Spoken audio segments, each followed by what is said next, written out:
નમસ્કાર, KTV news ગુજરાતીમાં હું છું આપની સાથે હિરલ। બોટાદ જિલ્લાના લાખાણી ગામ અને રોહિશાળા અને 5 ગામમાં આવેલ જય બોલેશ્વર મહાદેવ મંદિરે 11 કુંડી શિવરુદ્ર યજ્ઞનું આયોજન કરવામાં આવ્યું। બોટાદ જિલ્લાના લાખાણી ગામ અને રોહિશાળા 5 ગામમાં આવેલ જય બોલેશ્વર મહાદેવનું જૂનું સ્થળ છે ખોખરી વાવ। વિક્રમ સંવત 1987ના ચૈત્ર માસ 11ના રવિવારના દિવસે ગામ લુણધરાના વતની સિંગલ માવા મેઘાભાઈ તથા વાવ બાંધેલ આ જગ્યામાં વિક્રમ સંવત 2012ના ગામના લાખાણીના વતની ગોર બ્રાહ્મણ બાલગીરી ગુરુ શ્રવણગીરીએ બોલેશ્વર મહાદેવ મંદિરની સ્થાપના કરેલ। ત્યારબાદ આ જગ્યામાં 5 વખત 11 કુંડી શિવરુદ્ર યજ્ઞ તેમજ 1 વખત 9 દિવસની સપ્તાહનું આયોજન બાલગીરી બાપુ સ્વહસ્ત કરવામાં આવ્યું હતું। રોહિશાળા, ચકમપર, કારિયાણી, લાખાણી, જમરાળા ગામના 7 અને સહકારથી કરેલ હોય। આજે સંવત 2075ના ફાગણ વદ ચોથને રવિવારે 24/3/2019ના આયોજન કરવામાં આવ્યું હતું।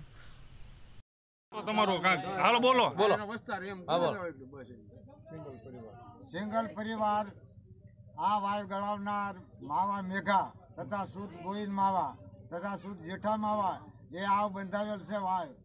અને 1987ની સાલ ચૈત્ર સુદ 11ને રવિવાર સિંગલ પરિવાર તથા 107 ગામના પરિવાર પંચભાઈઓ અને બધા નાતીલાના સાથ સહકારથી આ વાવ બંધાવી છે અને મંદિરે બનાવ્યું છે ભોળાનાથનું। કેટલા વર્ષથી વાય છે? કેટલા વર્ષ થયા? 87 વર્ષ થયા। આજે સંવત 1987ના લુણધરાના વતની સિંગર ગોવા માવા તથા જેઠા માવાએ આ ખોખરી વાવ બંધાવેલ છે। હું નગરભાઈ બાલગીરી બાપુ શ્રવણગીરી ગામ લાખિયાણી વતન। આજે મારી ઉંમર 5 મહિનાની હતી ને મારા બાપુ આ જગ્યાએ એમનો ભેદ પહેરી અને આ ભોળાનાથની જગ્યાએ શિવની સ્થાપના તો બહુ પુરાતન હતી જ છે। આ જગ્યાએ મંદિર બંધાવેલ અને ત્યારબાદ અવારનવાર 5 થી 7 મોટા યજ્ઞો થયા, 2 વાર સપ્તાહ બેઠી અને આજે મારી યથાશક્તિ 6 ગામનો પંચ લાખિયાણી, રોહિશાળા, કારિયાણી, જમરાળા, રતનવાવ અને ચકમપર અને સમસ્ત મારું ગામ લાખિયાણી આજે મારી પડખે ઊભા છે। રાત દિવસ મહેનત કરી છે। પટેલ સમાજે મને બહુ એટલે અતિશય સહકાર આપી અને મને ખૂબ ઉજળો કર્યો એટલે મને ખૂબ ખૂબ મારી લાખિયાણીનો અને 6 ગામના બોલેશ્વર મહારાજની જય। અરે બહેનોને નમ્ર વિનંતી,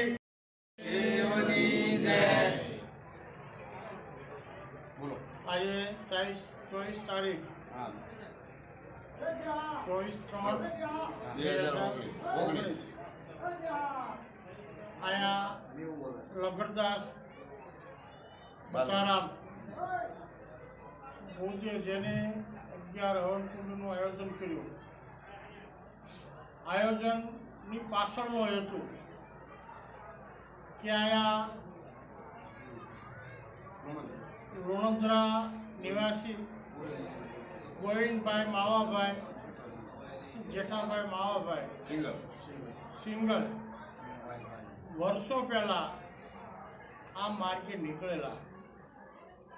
એ પ્રાચીન સમયની અંદર પાણીનો બહુ અભાવ હતો, બંને ભાઈઓને તરસ લાગી, પાણી મળ્યું નહીં।